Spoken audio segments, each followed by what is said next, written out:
Okay, good morning everyone. So our topic for today is all about the Microsoft Word 365. But before we proceed in that, let me introduce myself first. So I am Vincent Nazares Rocha, your teacher for this subject. So when you read the word Microsoft Word, what are the basic that comes in? Yeah. Okay, it's all about the word. No? So but before we proceed, let's tackle all about the history, no, ng Microsoft Word 365. So in 1981, Microsoft hired Charles Simon, the primary developer of Bravo, the first GUI or word processor which was developed at Cyrus Park. See, when you started work on a word processor called Multi-Tool World and soon hired Richard Wood.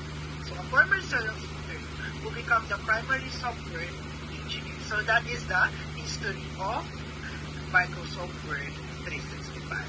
Now, so this is our content for our topic for today. So the content of our topic for today is number 1, the introductions to MS Word 365, and also the overview of MS Word interface, and creating a formatting a basic document, and also inserting an object, and saving share and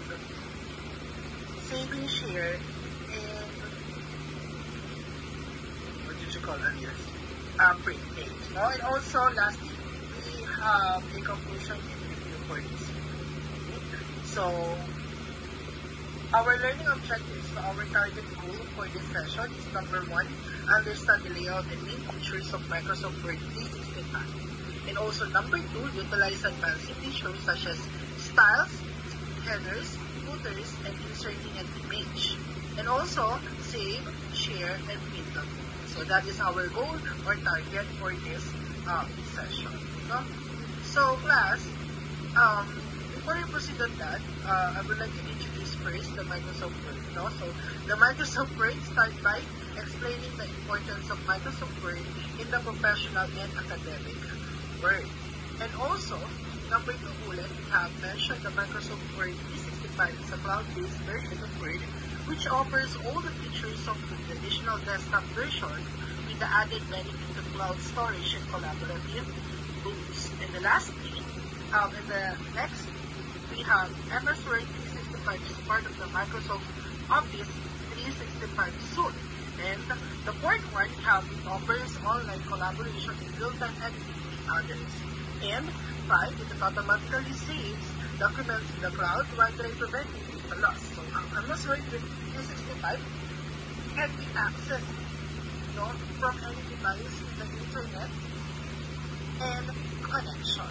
So by the end of the lesson, so our materials needed for today's sessions, we have the computers, yung Microsoft Word 365, mamaya makikita natin yung mga features po, ng Microsoft Word natin. Also the projector and the handouts or guide of MS Word 365. 365 features.